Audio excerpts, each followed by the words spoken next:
Hey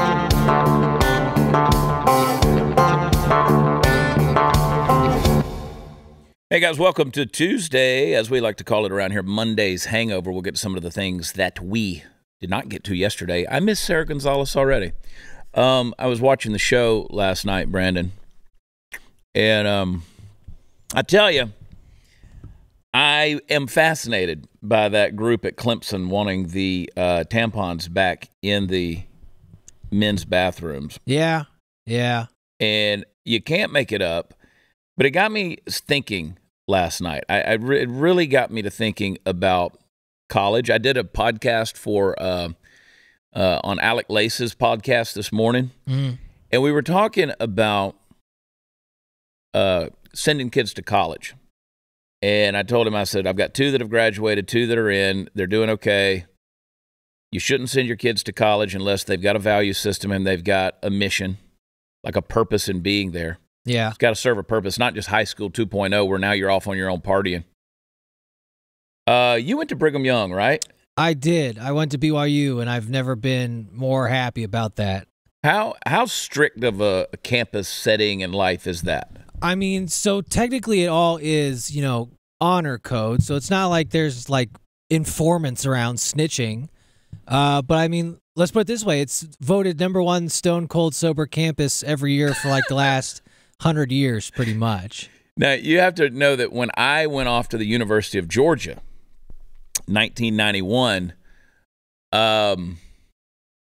Rolling Stone magazine had Georgia ranked as the #1 party school in America.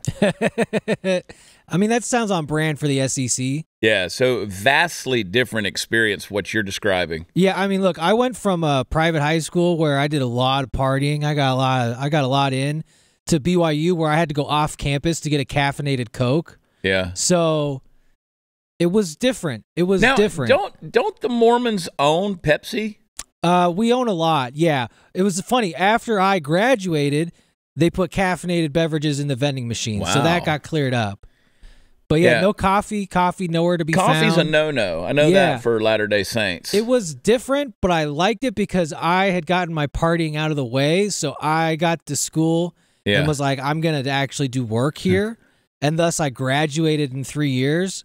So I'm pretty grateful in that regard. Yeah, it's exactly what you said. I went to college for a reason. Yeah. I didn't just go to have an extended high school experience, I guess. When I left Georgia and went to another school, when I went to Columbia, not Columbia in New York, Columbia in South Carolina. Big difference. Very different schools. And when I was doing work there, I like at that stage in my life, I wasn't drinking alcohol. I wasn't doing anything. There was no partying, maybe a little bit there at the very end. But I was very focused on education, and I got one. I can still appreciate the education I got those years in college. I can't imagine, though. I mean, and that was a pretty strict campus. I can't imagine it ever crossing my mind at that point in time of going, you know what? I just want to find something to protest. Yeah. I remember when Al Gore came to campus at the University of Georgia, and somebody held up a sign, a poster that said, "Kill Tipper, not babies." Tipper Gore, of course, being Al Gore's wife. Yeah. They got in trouble for that one. Yeah. That was pretty brutal. But honestly, we had a free speech platform right in the middle of campus. That's gone now. There's a building there now. Just outside of the football stadium there at Sanford Stadium. And a lot of the street preachers and stuff, people get pretty fervent for Christ in those days of their life, Yeah. The young people. And there'd be a lot of people out there preaching. And there were some cultists who would come around preaching their messages. But I remember that being there. I think we're so far gone at this point from any sense of rational thought or logic. And I bring all that up to say that we're in a lot of trouble in this country because we used to send kids to places of higher learning and they were trained, they were educated in the liberal arts, the philosophy, the studies of the sciences and these disciplines. Now there's no discipline. It's just ad hoc. Let's pool our opinions. Let's pool our ignorance. Let's see what we get. Everything is a theory. It's all theories. And we've imported tons and tons and tons of foreign nationals to go to school in these colleges and universities. So one would ask themselves, why are all these pro-Palestine marches and protests, why are they all demonstrations, I should say?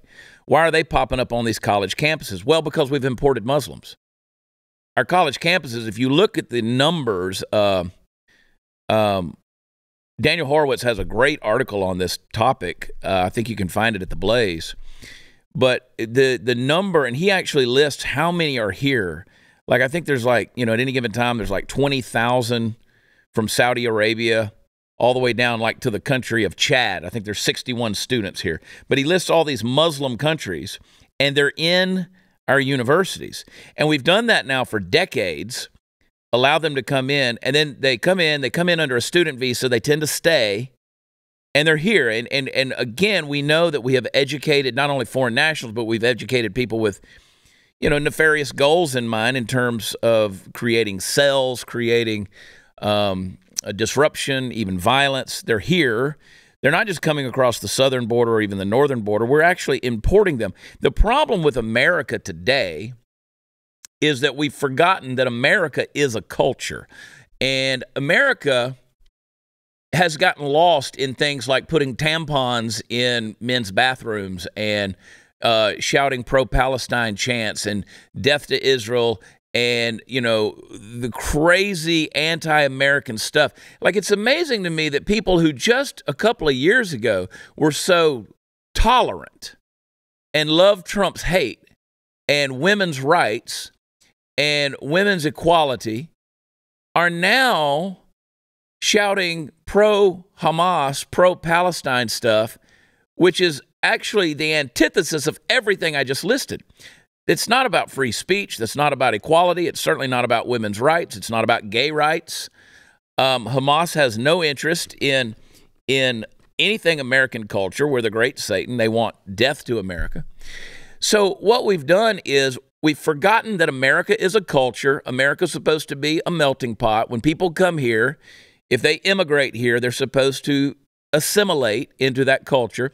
Now, to hold up American culture is to be called a nationalist. And I don't see anything wrong with being that when I believe in my nation. I am very much for my nation and the betterment of what happens within our borders. But rather than exporting that culture, because we're supposed to be the light shining on the hill, right? We're supposed to be the beacon of hope. We're supposed to be that which the rest of the world strives for. But rather than exporting our culture of freedom and independence and dominance and, yes, equality and opportunity, rather than export those values, we've imported a bunch of bullshit. And so now we have these demonstrations and we have these protests that just don't make any sense and get anybody anywhere. I was kind of taken aback last night. Went and watched the Rangers. The Rangers are 7-0 in the postseason, man. They won the game 2 down in Houston, so I'm excited about that. Now they'll bring it home, and we'll see what happens here in Arlington, Texas, in the American League playoffs. Philadelphia won their game. I think it's going to be a Texas Rangers, Philadelphia Phillies World Series. But we watched the game at our little haunt over there in Fort Worth, Rogers Roundhouse, cool little sports bar. And we were done, Steve Helms and I, Texas legend. I said, let's go grab a steak somewhere. So we went to the only place we go. When I say somewhere, there's one restaurant we go to, Mercury Chop House, downtown Fort Worth. That's our spot. We go in there, we watch a little football, watch a little baseball, and we're having a drink. Our bartenders are there, our regulars are there, and we're kind of hanging out. And one of our bartenders over there, one of the wait staff, I should say, is a lesbian. I never think about that. I don't care about that. Don't give a rat's ass about that. She doesn't care. I mean, but she's a lesbian, and it doesn't cross my mind. We left there, and I said, let's go over to another bar that I was like, hey, go home, let's grab one more drink, right? It was a good day. Most of my days are. So we go over to another little bar, a little dive bar in Fort Worth that we tend to frequent. They used to have our little name plaques on the bar. Walked in there, those name plaques, I looked, they've been removed. And the Purple Hares are in there working. And they've got pride flags hanging all over the deal. And we go in there, and I was like, okay, this place has changed a little. And you could just tell the attitude of just the people in that place. They were just kind of bitter and weren't really excited that we were in there. And we left out of there, and I said to Steve, I said, you know, when people start hanging those flags up, they start embracing a certain culture. It's funny how they get bitter. And it's any flag. Because you know what we do? We identify, I'm going to use a term here. This is off the top of my head. I'm just thinking out loud. We tend to identify the militants by the flags, right? Everybody does that. If I'm flying an American flag out of the back of my truck, people will go, oh, that's one of those gun-toting conservatives right there. It's one of those MAGA Trump guys. If I've got a Trump flag, God forbid. I mean, if somebody has a swastika flag, a Nazi flag, you're immediately going to think of them in militant terms. You're going to identify them. If somebody has a Confederate flag. Now, the problem is you have people like the first bartender who's a lesbian who doesn't give a shit. Just your average rank and file gay person. We don't think about it, nothing. But when you go to where those flags are swinging, something changes. The attitude changes. It just gets a little more militant. There's the attitude. And there's a little bit of bitterness and anger there. And I said, you know, me being from the South and growing up, I'm a son of Georgia, you know, and growing up there, that's all I ever knew until I moved to Texas 20 years ago. And, you know, they want to associate me with the KKK or racism or whatever. Like I said, a Confederate flag. Somebody, you know, I'm immediately labeled under that. I feel sorry for the average person out there, as Sarah and I alluded to yesterday, who just wants to live their life and still be able to do that under the values and virtues that America has provided with that culture that we've given. That now all of that's been taken away because they've forgotten the culture, they've forgotten their values, they've forgotten the freedoms, and now this garbage philosophy and ideology has been so imported into our country that it's really fried people's brains and turned everybody into wanting to belong to some type of militant group. And that's concerning to me. And you know what? As I said, you're guilty by association. So if I'm flying my American flag, I immediately must be, you know, I must be one of these gun toters, one of these MAGA guys. I'm automatically associated with that. And what I'm trying to say here is, until we get back to embracing the culture that made America great.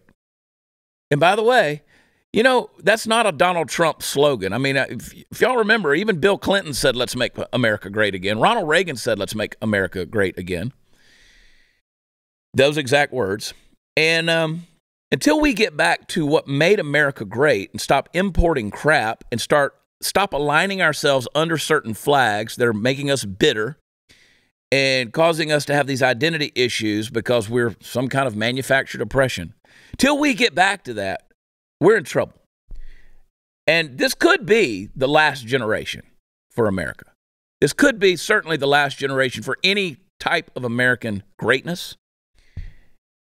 And that concerns me. Not for me, I've lived my life, but for my children and for your children. And, you know, wherever I go, I really try to see the best in people. I really do. It's getting hard to do that, though. Getting hard to do that, man. I blame the schools. I blame the colleges. We've brainwashed a whole generation of people. We've imported bad ideas, bad ideologies. And the fact that people are so brain dead is to think, oh, I'm going to be pro-Hamas or pro-Palestine or whatever. The logic that you're using, the mental gymnastics that you're using to justify that is so deadly. It's so dangerous.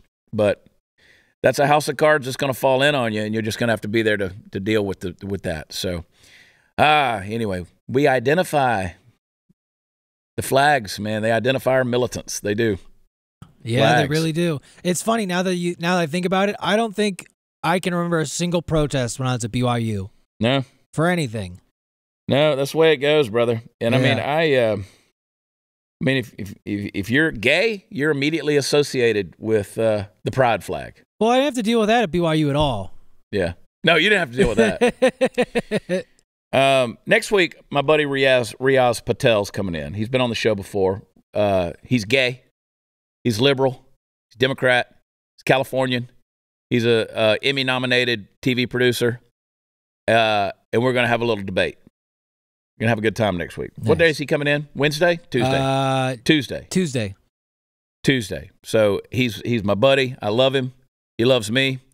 We talk about things all the time, and I think it's going to be a really good conversation. So make sure next Tuesday, a week from tonight, you tune in as my friend Riaz Patel's coming in. He told me he's booking flights. He's coming. I said, that's so gay. So gay. All right, last month, the G20 announced a plan to impose digital currencies and digital IDs on their respective populations. Central bank digital currencies essentially allow the government to track every purchase you make. They could even allow officials to prohibit you from purchasing certain products or easily freeze or seize part or all of your money. In essence, they enable the government to take more control over your finances. Now, concerned Americans are diversifying their assets into physical gold with the help of Birch Gold Group. If you want a physical asset held in a tax-sheltered retirement account, you should call Birch Gold as well. But find out for yourself. Text CHAD, I spell it Chad. Text it to the number 989898. They will send you a free info kit on gold. And the easiest way to become a Birch Gold customer, if you have an IRA or 401k from a previous employer just gathering dust, not doing anything, Birch Gold can help you convert it into an IRA in gold. You don't have to pay a penny out of pocket. Text Chad to 989898. Claim your free info kit on gold. Call them if you want to talk to them. Because, listen, if digital currency becomes a reality, it'll be nice to have some gold to fall back on. Hang tight. We'll be back.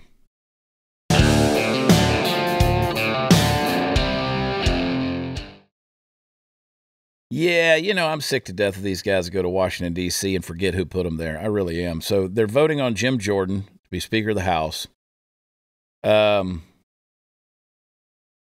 ones voting against him, the Republicans voting against him, you got Don Bacon of Nebraska, you got Mario Diaz-Balart of Florida, you got Carlos Jimenez of Florida, Frank Lucas of Oklahoma, John Rutherford, Florida, Mike Simpson of Idaho, Steve Womack of Arkansas, and Ken Buck, Colorado.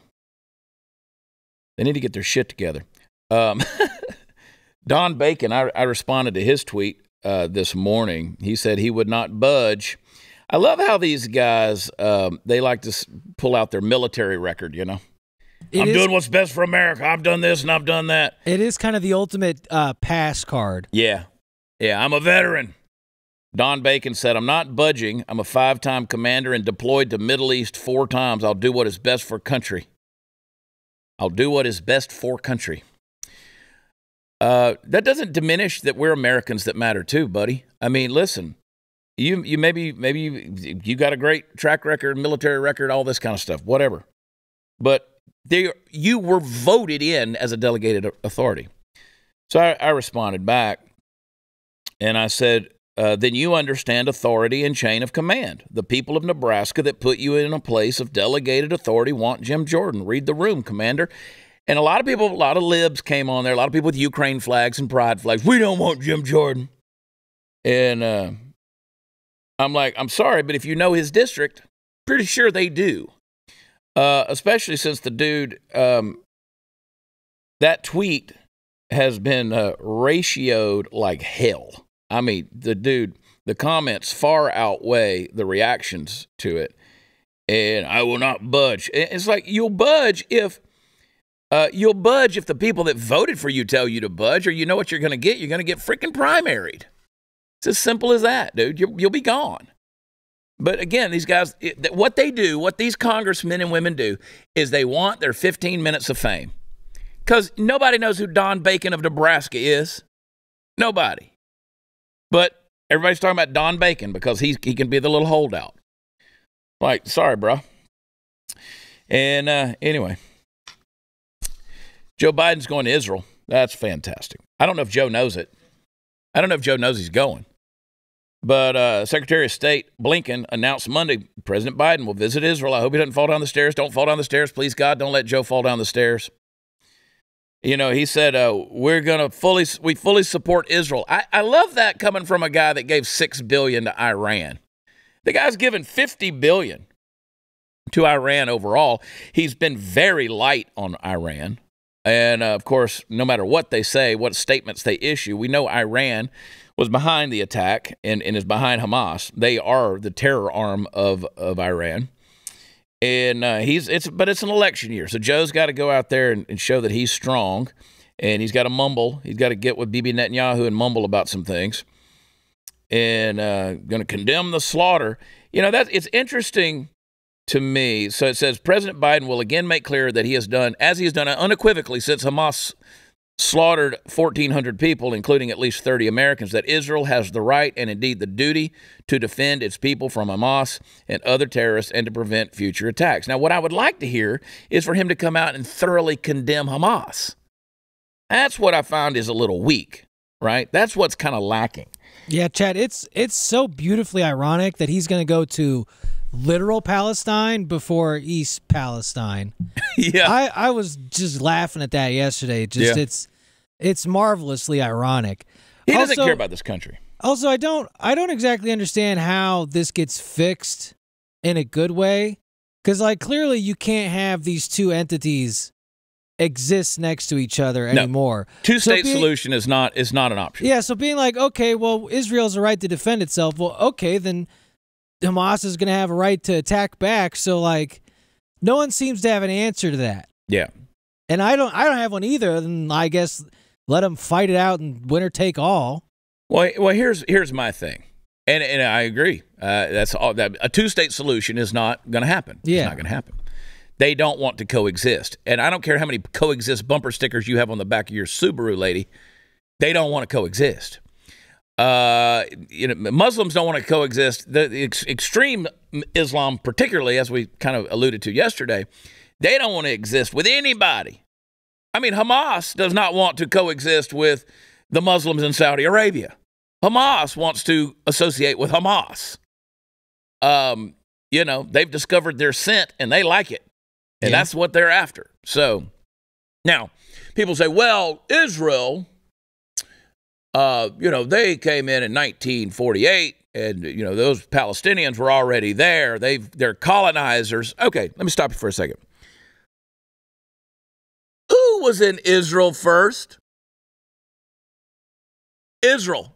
You remember back in those ancient days when God gave them the land and said, this is the promised land. This is the land I promised you. So Jews have literally been there from the beginning.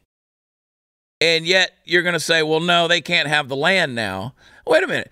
That's like, now, aren't y'all the same people who say the Native Americans in America were the first ones on the land and they should have a right to it? Isn't that the same logic?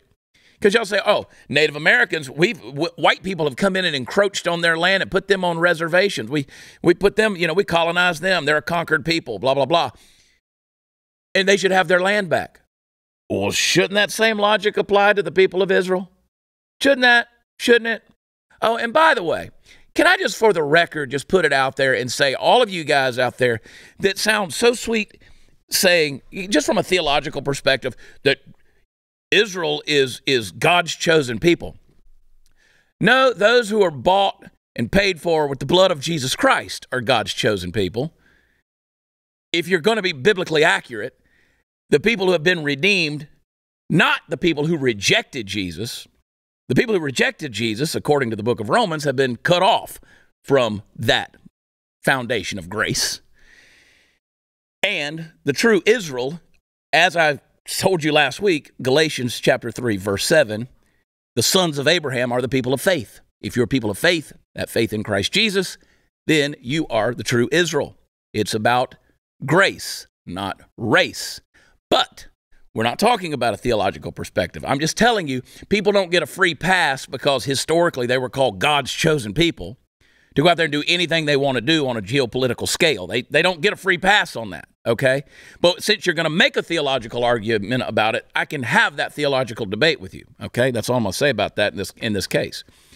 But Joe's going to go over there. What he's going to do? No clue. No clue. I did have a conversation the other day with someone whose name I can't call, who is actively involved in getting those hostages, the American hostages back, and he seems wildly optimistic with their ability to do that. So my prayers are for them to be able to go do that. Play for me. I keep getting away from this thing. Play for me. I got to see this. Play clip number 1. You actually, Margaret, you didn't say yours. What? Your racist thing that you've done. Thought about or done. You have something inside of you that's not quite like that's racist. So you must have examples in your own life. I also work in environmental engineering. I have absolutely no people of color or minimal people of color, possibly the exclusion being slightly Hispanic. Saira doesn't like her attitude. I can say a racist thing you've done because it just happened. When you just talked to me the way you just did. This is how white women talk to us all the time.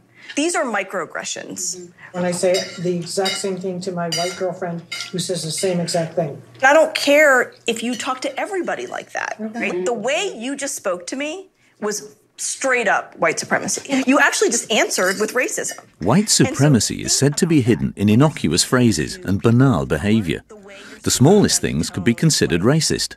It's enough that a person from a minority group feels insulted. Absolutely. Sounding terribly white. I don't know that I was all that racist to start with, but I also would be more aware or hyper aware of my thoughts or reactions to circumstances that would be racist. There you go. There you go. That's what pooling your ignorance sounds like right there. Oh, man. It'll never stop being weird to me seeing people talk themselves in to be like, I guess I am racist. I didn't know I was racist, but apparently I don't like blacks. Yeah, or Hispanics. 2 wines in and you go, you know what? I don't like actually foreigners. It's and I'm pretty sure they paid to go to that. They're paying to be talked into being racist. Like I didn't know. I didn't know I hated people that didn't have the same melanin.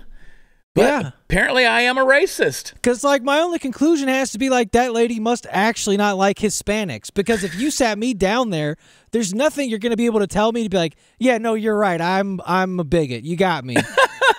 But, that reminds me of the person who goes to that, fire-breathing church that's just trying to convince everybody that they're sinners and going to hell. And, you went into church feeling totally good about life and yourself, and you came out knowing good and well you're going to hell. It's wild. It's a wild thing to watch happen, but I just also love the British narrator. It's a Nat Geo documentary. It's like Marlon Perkins sitting up in the helicopter watching the lion. Yeah, exactly. Well, Jim is down on the ground. He's going to try to give the lion an enema. Here we go. We're going to see what happens. Wow. Yeah, wow. I don't know what we do with that as a society. How we don't recover from it. Yeah. I know that. We don't recover from that level of stupidity. Yeah, these people vote. This Again, we've lived way too comfortably. Yes. We've lived way too comfortably. Did you see the fat gullet on all those bitches? Oh, gosh. And I just love that white lady's stupid face when she's eating her salad and the Hispanic lady across goes, actually, you are being racist. And just the look of shock on her face. Yeah, you could see her cellulite start to jiggle. Yeah, it bewilders me that people seek to be. Yeah. They almost want to be told they're racist, it feels like. They do, because, again, you've got to be, there's got to be something wrong with you. Yeah, white guilt is a strange phenomenon. It's a weird thing. People, and you know what? Once she comes to terms with her racism, then they will have recruited her to go out, and next she will be telling everybody else how racist they are. Yeah, it's like a pyramid scheme, except you never cure your racism. You just become aware of it, which is also weird to me. That the Hispanic lady's not offering solutions. She's just confirming you are indeed racist. And I love it. You know, people get mad at me. They stop listening to me when I call them fat bitches. Yeah. We got to start charging $500 to tell people they're racist. Yeah. People are like, oh, you're fat shaming. Yes, I am. I'm pointing out the weird obsession that we have of living in this ridiculously comfortable life of everything being handed to us, but yet we still have to manufacture something to be wrong. Yeah, send the aliens. We got to get onto a new narrative. I'm done with this chapter. I want all the asteroids. Yeah. All right, everybody deals with pain. It's one of those few guarantees you have in life, and when it happens, you deal with it and you try to move forward, but sometimes you can't move forward because it just hurts. It just hurts. I woke up the other day and I got some fresh arthritis in this hand. I'm like, what's going on? And it comes back day after day. But you don't have to live with pain. You don't have to lose your joy in life from it. Listen, as a person who experiences this, I know how bad it can be. It doesn't have to stay that way. Relief Factor is a great way to reduce pain. It's caused by inflammation in your joints. When you take it as directed, it could absolutely change your life. It's not a drug, but it's developed by doctors. It reduces inflammation in your body. And you know what? Pretty much 3/4 of the people who get that stuff keep on getting it because it works for them. If you're living with pain, try the 3-week quick start for $19.95. It's a trial pack. Go to relieffactor.com or call them 800-4RELIEF. We'll be right back.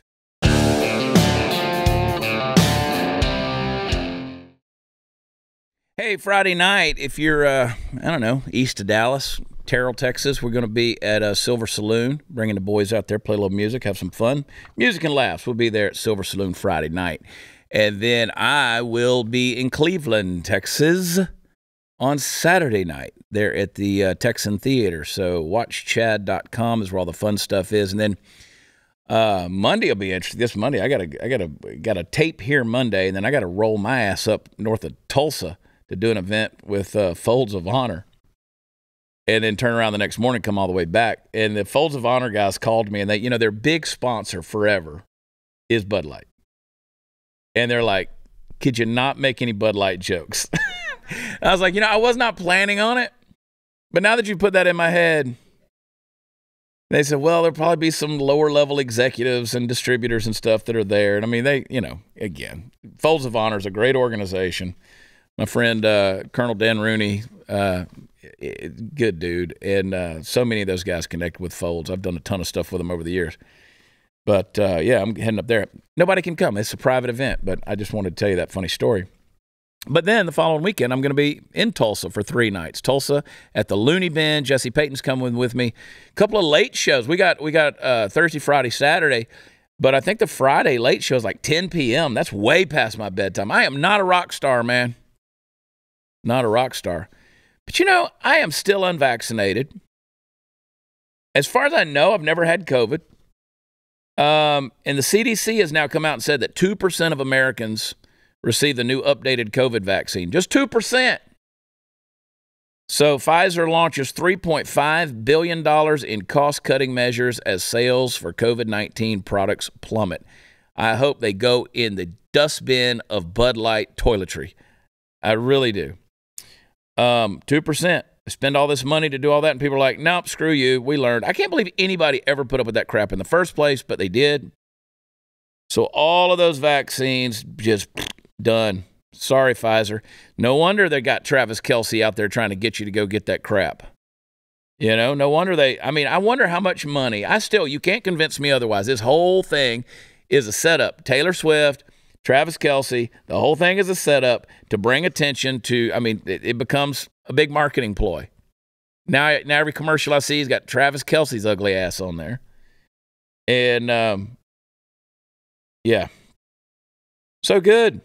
I hope they go in the tank. I don't know if you guys know this or not, but there's the fencing, USA Fencing, you know, where they sword fight? They changed their rules to allow transgender and binary. And the guy that just won in the female division just beat like all the best ones in the world. Like the top 14 in the entire planet in fencing, smoked them all. It's funny how that keeps happening. Yeah. You know, they keep telling us that there's no advantage, but they keep winning. Keep on winning, dude. Yeah, maybe they should start throwing matches to help their argument.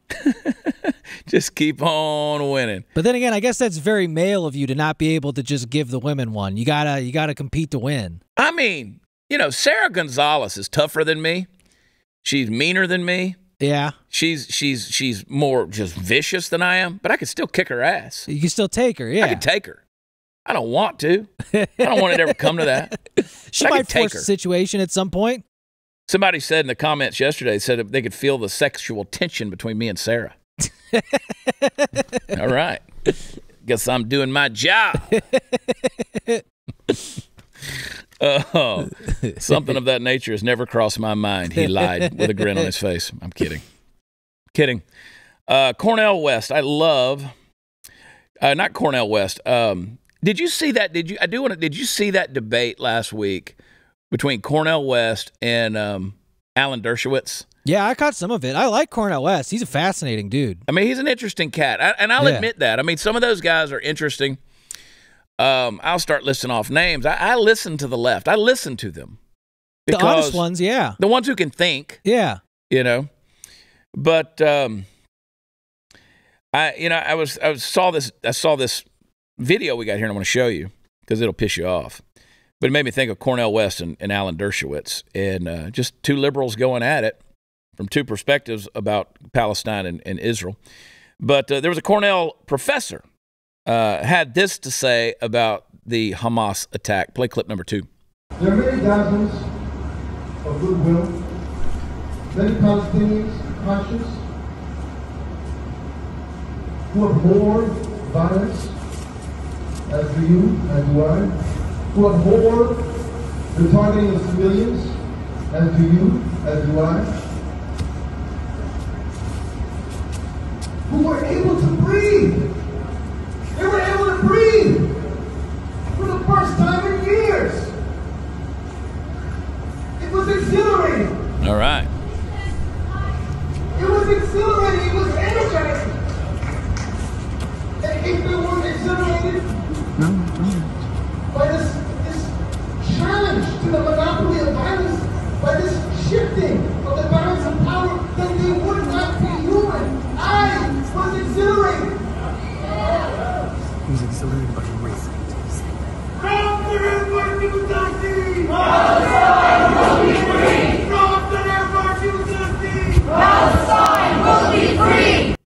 See, let me tell you what you don't get to do. You don't get to preface what you're about to say with something and think you can get away with it because it sounds right.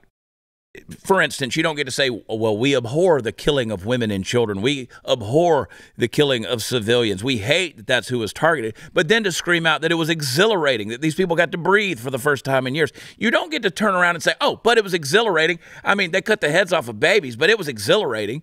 I mean, they murdered people in the street. You know, they kidnapped children.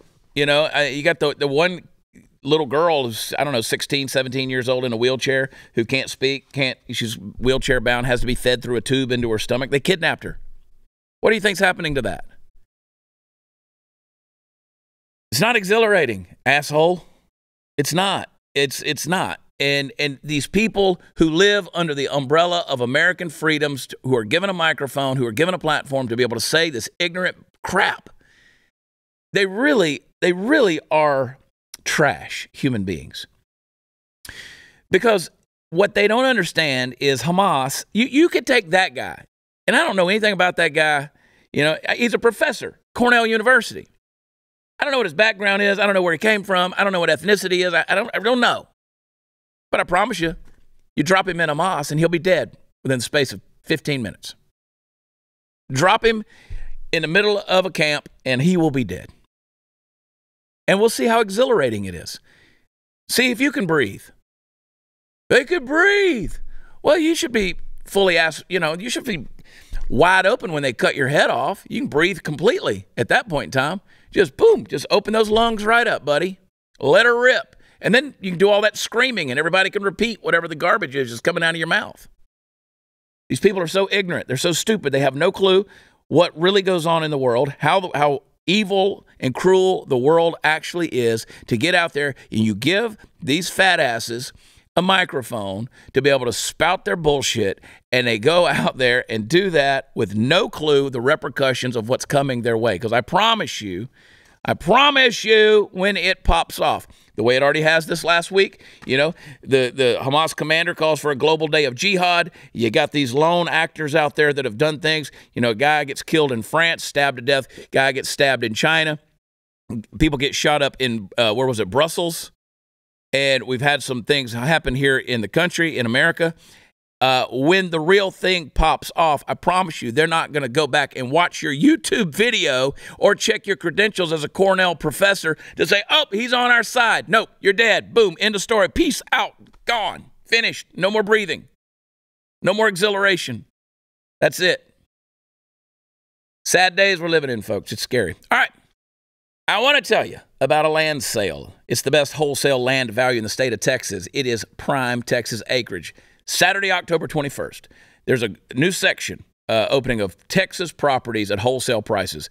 Lake access with a barn dominium ready for your finishes on 6 acres for $119,900. Or you can get a 3-acre to 10-acre Lakeview Estates price to sell in one day from $49,900. $49,900. That's a good deal. It's limited availability. It's all going to sell out Saturday, October 21st. You can own 2+ acres of direct dockable lakefront on a trophy bass lake for only $59,900. Minutes to town for shopping. Dining properties are serviced by gate entrance, paved roads, utilities, high-speed internet to work from home. Multi-million-dollar clubhouse, equestrian center, resort-style pool exclusively for owners. Hey, you want to be in Texas? This is a pretty good deal. Call them, 765-LAKE-NOW. For the grand opening of the new section Saturday, October 21st. Buy directly from the developer. Save thousands. October 21st. Property wholesale price going to sell in one day.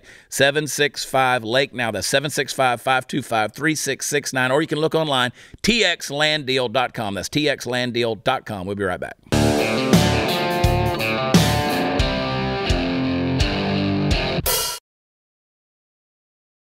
We're seeing these things pop off. We're seeing these parades and demonstrations all over the country now, and it's bad, dude. San Diego, there was a deal. They were stomping on Israeli flags. They were finding people in their midst and chasing after them. There was that huge pro-Palestine rally in Michigan. We showed you some clips from that last week. Actually, play real quick. Play clip number 4.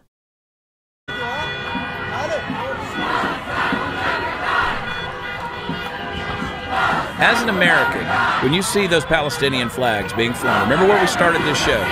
You can identify the militants by the flag they're flying. That ought to piss you off. That should piss you off. This is what I'm saying when I say we're no longer exporting American culture as a city shining set on a hill. We're importing cultures that are destructive, and we're too stupid. If you have a professor at Cornell University who is up there saying that the Hamas attacks were exhilarating, and that's okay with you, I'm telling you, we've imported destruction into our own land. And there's no redemption from that apart from utter change and transformation from within. And we're not going to do that.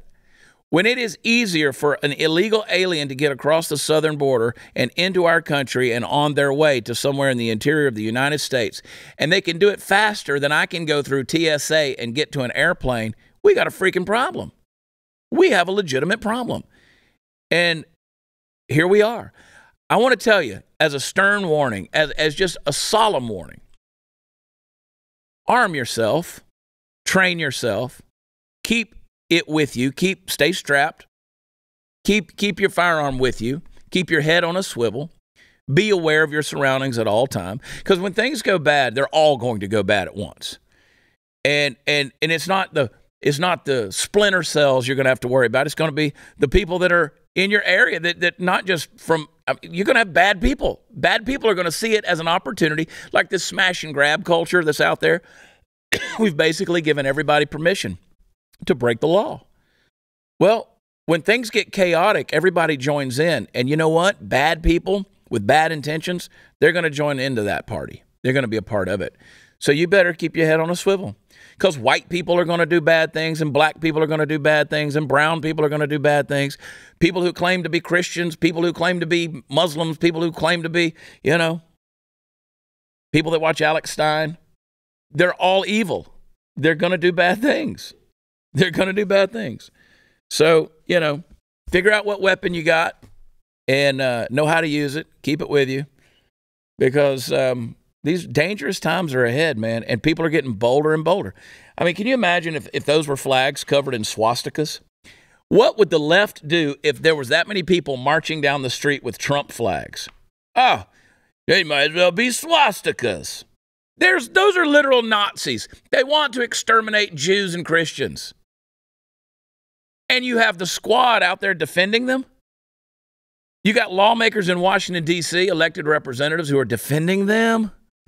Rashida Tlaib can't even say that she believes Israel should exist. She can't even utter those words when she's confronted by them.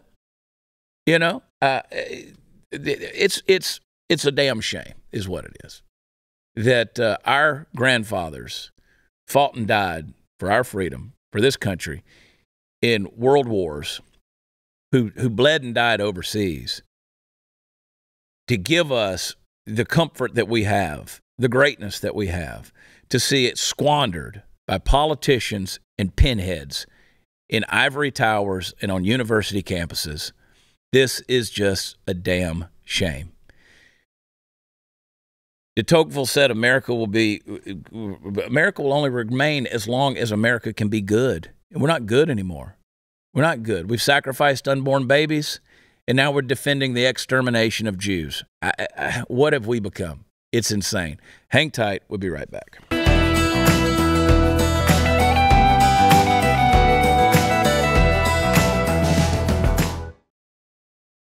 So when Don Bacon voted for Speaker of the House, he voted for Kevin McCarthy. I want you to hear the hot mic moment. Bacon. McCarthy. Here's Kilmeade's hot mic. Dumbass. Brian Kilmeade on Fox. We need hot more, mic moment. Dumbass. We need more of that. Let's be honest. Let's make this be fun. honest. Yeah. That's what I'm talking about. That's journalism. That's what I'm talking about. Oh, my gosh, man. Yeah, we do that on regular mic. Yeah, that's the beauty of what we do. Yeah. We just call it like it is, man. I wonder if that white woman is still racist. Well, she's going to pay $500 more to find out. Yeah, she's eating grits and biscuit and fried chicken somewhere going, I didn't know I was a racist. I love watermelon. That's my favorite part is their idea of not being racist is like, no, it's fine to like watermelon and fried chicken. I don't see a problem with it. That's a microaggression, how you're talking to me about watermelon. So stupid. While her fat ass eats a salad, yeah. So stupid, man. I mean, we live in a dumb world. These are jokes, people. Take it easy, okay? Don't let the microaggression boogeyman sneak up and get you, okay? Okay? We're here all week. We'll be here to piss you off some more tomorrow on Wednesday. Yeah! I think I'm going to record remotely tomorrow. If you haven't subscribed to Blaze TV, do it! Go to blazetv.com/Chad. Use promo code Chad. Save on an annual subscription. Do it! And don't forget, Terrell, Texas, and Cleveland, Texas this weekend. Tulsa next week. I love you. God bless you. We'll see you tomorrow. Bye.